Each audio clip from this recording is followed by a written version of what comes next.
The American Cotton Shippers Association, also known as ACSA, is a trade association primarily made up of cotton merchants, founded in 1924. ACSA members manage the majority of the world's cotton trade, providing services of merchandising, delivery logistics, and risk management to their customers. ACSA will be holding its 101st annual convention in Palm Beach, Florida in June of 2025. For more information on ACSA, including their convention, view their website or Twitter account at Cotton Shippers.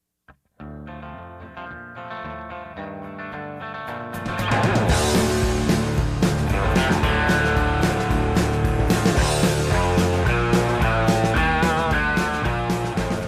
hello again, everyone. Welcome back to another edition of Cotton Grower Magazine's Cotton Companion Podcast.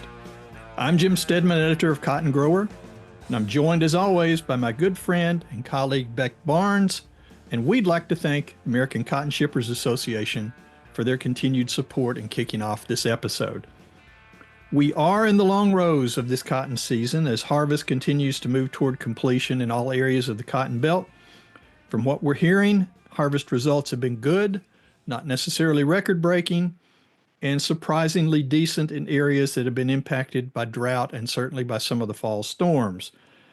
Now, Beck, looking at the most recent USDA crop progress numbers, I think we're sitting at 77% harvest complete nationwide.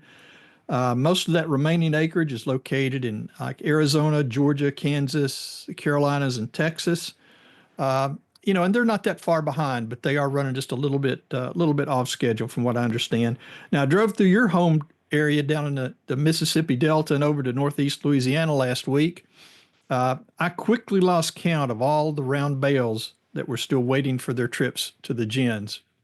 Yeah, and that's always good to see. I mean, those guys are, as you just mentioned, largely done and dusted in the upper Delta, most of the Delta states. So happy to see it. Our guys are, they're put away, pickers in the shop, or pickers under the shed or wherever. And it's game cam season. Just watching the game cams at this point. Deer season's about to open, or maybe it has opened if you got kids at this point. And I'm happy for them. Guys, I preach to our choir, but y'all work hard out there, and late November into the holiday season, it's time to kick those feet up. Yep, definitely. Well, we talk about the off season, which leads us straight into cotton meeting season, as we affectionately call it, and that really cranks up here in just about a month, maybe six weeks or so. Pretty much as soon as all the College Bowl and championship games get wrapped up. As always, the Beltwide Cotton Conferences get the season started mid-January in New Orleans next year. For those of you who attend or have been at this meeting before, you know it's 3 days of discussions and research presentations on just about any topic related to cotton production and marketing. For those of you who haven't experienced Beltwide, you really just don't know what you're missing, because there's really no way to describe it if you haven't been there before. But joining us here in the Cotton Companion virtual studio in just a few minutes is Lauren Krogman, who is Manager of Marketing and Processing Technology for the National Cotton Council. More importantly, she is the organizer and manager of the Beltwide Conferences. Now, she's going to get us up to speed on some of the details of the upcoming meeting, including some of the key highlights that they have planned for 2025. Yeah, Jim, the first thing we want to do is to welcome the Cotton Board back to our podcast as a sponsor. Now, Hillary Wynn, our colleague and custom content editor, had an opportunity to visit with Kim Kitchens, Senior Vice President of Consumer Marketing for Cotton Incorporated. We want to share that segment with you right now.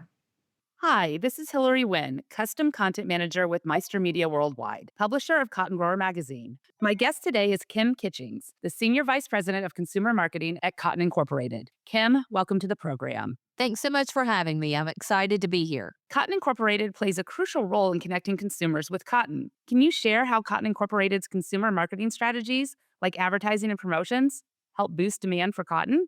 Certainly. Our company's goal is to increase demand for and profitability of cotton. The Consumer Marketing Division's mission is to position cotton as the fiber of choice among consumers and the trade as they seek out style, home, and sustainability options.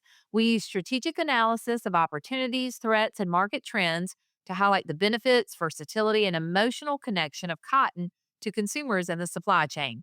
We are focused on consumer marketing strategies that are multifaceted, research based, and proactive to ensure that cotton is relevant to this generation, regardless of any economic or political headwinds that may be impacting the global demand for textiles. When you say consumer marketing, do you mean commercials?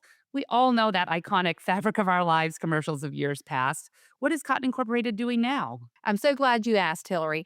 Our commercial campaign is only part of the marketing that we do today. The Fabric of Our Lives is still the essence of our key message, and it's our brand's promise.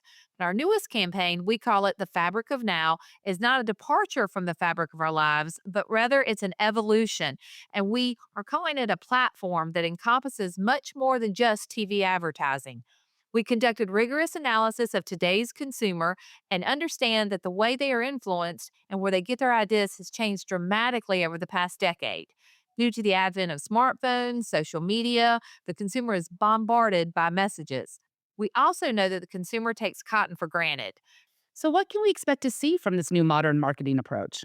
It's time for cotton to command not just awareness, but reconsideration from a generation that knows and loves cotton, but is too busy to think about us in the moments that matter most, and that's shopping. Cotton remains a favorite in fashion and home items, but while there's competition, cotton still leads the pack with more than 7 out of 10 consumers preferring apparel made from cotton.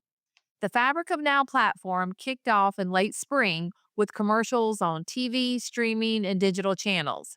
The videos are designed to break through the busyness of everyday life and encourage viewers to pause, slow down, and appreciate what goes on their bodies and into their homes, and that cotton, with its many benefits, is the right choice. We are targeting 70% fashion females, ages 18 to 34, and then 30% males. The fashion female audience often makes the purchasing decisions for themselves and their families, and they want to purchase natural quality products. The fashion females are influential in their own circles, meaning that they share online reviews and tell their friends about products they love. The video content we have filmed this year showcases cotton's role in everyday life, from dining out with friends and relaxing at home to holiday gatherings and festive cotton outfits, highlighting the durability and stain resistance of cotton apparel.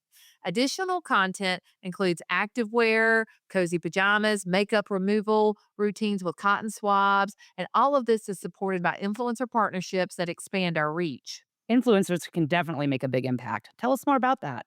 Influencers have become powerful media channels on their own.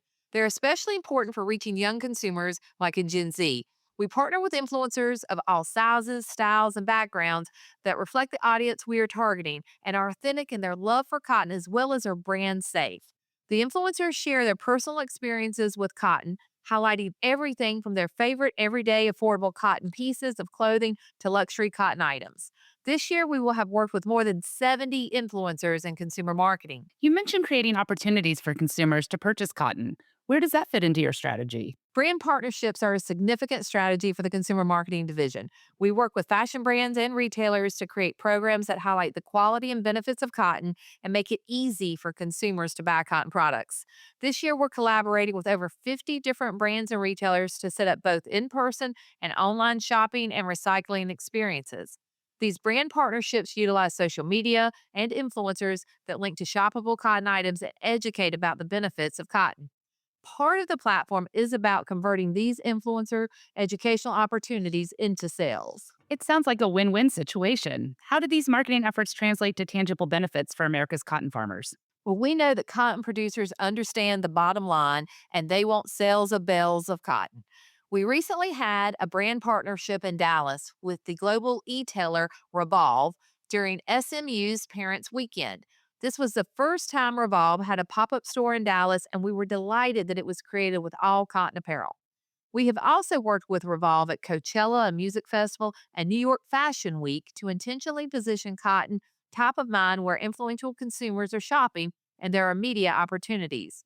Our ROI for these events are well into the double digits, and that doesn't include any lift in brand sentiment or awareness and educational opportunities that occur during these events.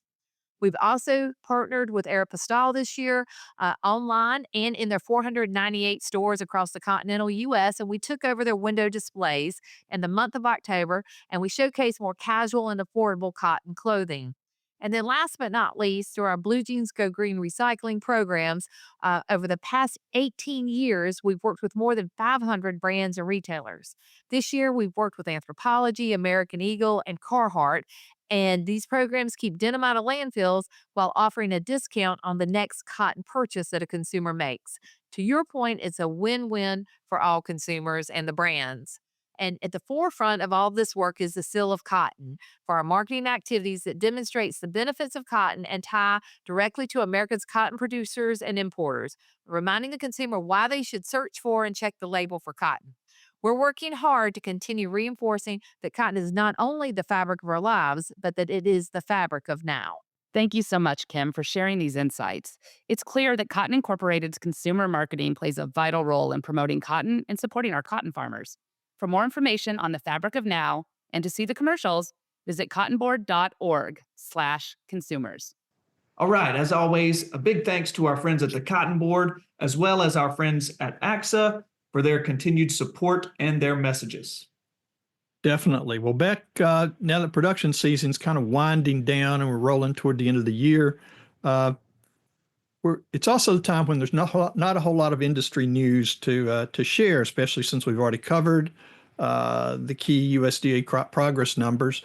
But we do have a couple folks to mention and to congratulate for moving into some new research and leadership positions. Yeah, well, a couple of brands that our listeners will no doubt be familiar with. First off, Bill Antilla has joined Loomis Corporation as the president of Loomis Ag Solutions, effective the end of October. Now, he brings more than 30 years of experience in both the ag industry and executive leadership roles, and he's got an impressive track record of driving growth and operational excellence. As we all know, Loomis Ag Solutions is recognized as the world's leading supplier of machinery and replacement parts for the cotton ginning industry. Their history dates back to 1863, so they've been around for a little bit. The company also provides design, installation, and technical service support for customers in the U.S. and in more than 100 countries around the world. Now, also out on the high plains of Texas, Carol Kelly has been selected as the new Texas A&M AgriLife Research cotton breeder, based at the Texas A&M AgriLife Research and Extension Center there in Lubbock. She started working at the center back in 2003 as a grad student and completed her postdoctoral work there in 2010. She has worked closely with previous cotton breeders John Ganaway and Jane Devers, and will continue many of the projects she has managed for the past several years to help deliver fiber quality, disease resistance, and germplasm that can perform under the limited water conditions in that high plains geography. Well, now let's turn our attention to the Beltwide Cotton Conferences. And there's no one better to tell us about the wheres, the whens, and the what's planned for mid-January than Lauren Krogman, who's Manager of Marketing and Processing Technology for the National Cotton Council and the NCC's primary driver and manager of the annual Beltwide Conferences. Lauren, thanks for taking time to join us today. Welcome to the Cotton Companion. Good morning, Jim. Thanks for having me. Well, first of all, let's start with the basics for those who don't know about the meeting. When and where is the Beltwide Cotton Conferences in 2025? We are set for January 14th through the 16th at the New Orleans Marriott in New Orleans, Louisiana. And how many years have we been at New Orleans? Have you give any kind of count on that? It seems like it's every 2 to 3 years? That's about right. I don't have a count, but I know we go there fairly often. I know it's a very popular site, this meeting. Definitely. It does draw the crowd for sure. It does indeed. Well, I know it puts a lot on your proverbial plate, starting with your official call for papers back, late summer, early fall on that. How's planning going so far? And have you had time to catch your breath yet? It's going really well so far. We have a new company that we're working with for all of our meeting arrangements, and that has gone very smoothly this year. So people will see a new website face as well as new registration and new paper submissions. So far, we're up on our papers submitted this year. We've got 416 that were accepted for all the conferences. And we were actually running out of time in some of the blocks whenever we were scheduling all these. So it's a good problem to have. Definitely. Well, I know this meeting brings together pretty wide representation from pretty much all facets of the industry. You've got university and extension researchers, you've got cotton breeders, you've got USDA representatives, you've got ginners, economists, consultants, company representatives, other industry organizations, cotton industry media, and certainly grad students. Did we miss anybody? I think you've covered it. We do have a wide range of people that join us. Definitely. Well, I've been attending the Beltwide Conference since the late 1980s, and I'm kind of dating myself here on that one. I've seen it expand into this colossal industry event back in the 1990s and early 2000s. And now it's kind of returned to its roots as a key cotton research conference today. In your time with the council, how has this conference evolved? And from your perspective, what goes into building today's Beltwide Conference? Well, I guess to give you a little bit of background too, one thing that's really cool in the position that I'm in, I presented as a student at Beltwide whenever I went to A&M. And so being able to, go in and do it as a student and understand how important it is on that side of things, and then coming to the position that I'm in now, where I'm kind of running the show along with all of the other staff here at the council, a lot goes into it. And, I understand the importance of having it for both the students and researchers and everyone involved. And, I think it's an incredibly important conference that we have to bring all that research together to make sure that we're on the front lines of what's new and what's coming up, to make sure that we remain as competitive as possible. Cool. Yeah, Lauren, I know that you mentioned all the various kind of meeting spots for all of to present all of that research at this year's conference. How many individual kind of workshops and seminars are we talking about for the 2025 meeting? So we've got 12 different technical conferences. So Okay. this is the consultants conference, and then the other 11 will run concurrently for the second and third day of the conferences. And we've covered a wide variety of topics. Are there any new ones for this year? No, we don't have any new conferences. The newest one we had was sustainability, which we've had for about 3 or 4 years now. But all the others are ones that you've seen before. I'm curious now, 12 others. So we got sustainability, we've got the consultants. What are the other? That leaves 10. So you've got agronomy, disease, economics, engineering, ginning, improvements, insect research, quality measurements and utilization, and weed science. I see. Very cool. Then are there any of those more than others that have kind of surprised you with the level of interest that they generate? Are there ones that just you don't have seating for and the crowd's busting out the door? Or are they all pretty evenly well attended? I think whenever the sustainability conference first came out, that one was very widely attended. It's kind of settled into, the folks that are very interested in that now. Again, we've had quite a few more registrations again this year and interest with papers. So I think we will have more in the room than what we have had since COVID, at least, or I hope, in seeing that those numbers have been increasing over those years. I think they're all important in their own way. Of course, the consultants conference kind of stands on its own as well. That'll run from the first day, the afternoon of the first day, into the morning of the second day. And we set aside that time special for the consultants to be able to discuss the new topics and new technologies being released. Yeah.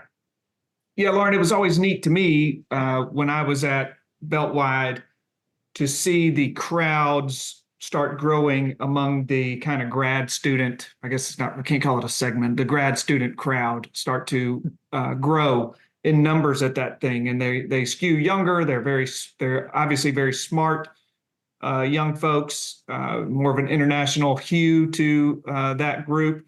And they're an important part of our industry, no doubt about it. So can you just talk a little bit about how important Beltwide is to that crowd, the grad students of people who are studying to be researchers in this industry?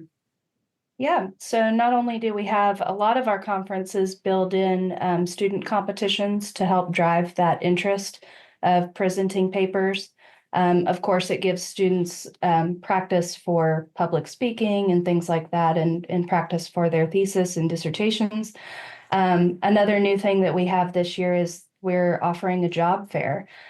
We do have a lot of students that come, and we want to see them continue and try to keep them in the cotton industry if we can. And so we will have a job fair that'll run the final day, so January 16th from 8 to 11 in the morning.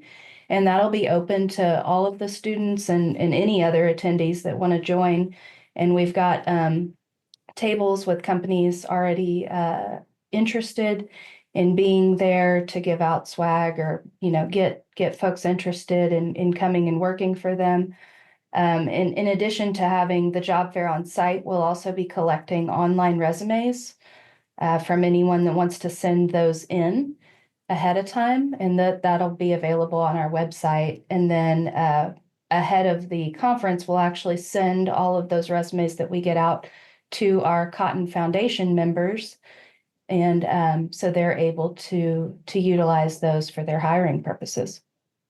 Well, it sounds like, as usual, there's going to be a lot of activity going on. I know from my perspective, I always take the program and go through and figure out which sessions I want to go to, what presentations I want to hear, and inevitably, 5 or 6 of them are going on at the same time. It's a good place to break in a new pair of tennis shoes. Just to kind of keep moving quickly from one session to the other. And I noticed, look, I definitely noticed that you moved it from that first week in January down, a couple weeks later. So, you give it time to get over the holiday, Yes. Food comas and things like that. But Yeah. Anyway, if someone's interested in finding out more about the conferences, including registration, program, housing, things like that, where can they go to get that information? So to access the Beltwide website, you can go to cotton.org, and then on the News and Events tab, and down on that drop down, you'll see Beltwide. Just click on that, and then it'll take you straight to the website, and then you can use that left bar to go to registration or whatever else information that you're needing. Okay, good. Well, I know it's a great big undertaking, and takes a lot of your time and attention and detail and things like that. So I've got one final question. Mm-hmm. When the curtain comes down on the 2025 conference on January 16th and everybody packs up and heads home from New Orleans, what's Lauren going to do? Start on my planning for annual meeting. On to the next one. Oh, that gives you a month to get ready. Not long enough. Not long enough. Not at all. Okay, Lauren, really, thanks for joining us today. I look forward to seeing you and the NCC staff and the entire cotton industry in New Orleans in January. And again, for our listeners, that's the Beltwide Cotton Conferences, January 14 to 16 at the New Orleans Marriott. So mark your calendars now. Lauren, thanks again. Thank you, Jim. Thank you, Beck. Okay, well, that's just about it for this episode of the Cotton Companion podcast. We want to say thanks again to Lauren Krogman with the National Cotton Council for joining us for today's interview. Thanks also to the American Cotton Shippers Association for their continued support and sponsorship, as well as to the Cotton Board and Kim Kitchens of Cotton Incorporated for today's special segment. And as always, we want to thank you, dear listeners, for joining us. We hope that you've enjoyed this episode, and if you did like what you've heard, please be sure and spread the good word. Tell your friends about the Cotton Companion podcast. Here's where and how they can find us. You can find the Cotton Companion in 3 easy ways. First, go to cottongrower.com/companion, or simply click the podcast tab at the top of the homepage. Second, subscribe to our channel on iTunes or wherever you find your podcasts these days. And 3, sign up for our weekly e-newsletter, the Cotton Grower e-News, that's delivered to your email inbox every Tuesday morning. You can do that by going to cottongrower.com/subscribe. Also, be sure to follow Cotton Grower on social media. We are at Cotton Grower Mag on Twitter. And on Facebook, you'll find us by searching for Cotton Grower Magazine. Cotton Companion Podcast is produced twice monthly by Tyler Hatch and Kim Henderson, our talented colleagues at the world headquarters for Meister Media Worldwide in lovely Willoughby, Ohio. I'm Jim Stedman, he's Beck Barnes, and we'll be back with you in a few weeks, the next episode of the Cotton Companion. Until then, stay safe and enjoy a happy Thanksgiving. Yeah, he works and he works and he works and he works all day. God made a farmer. Yeah, he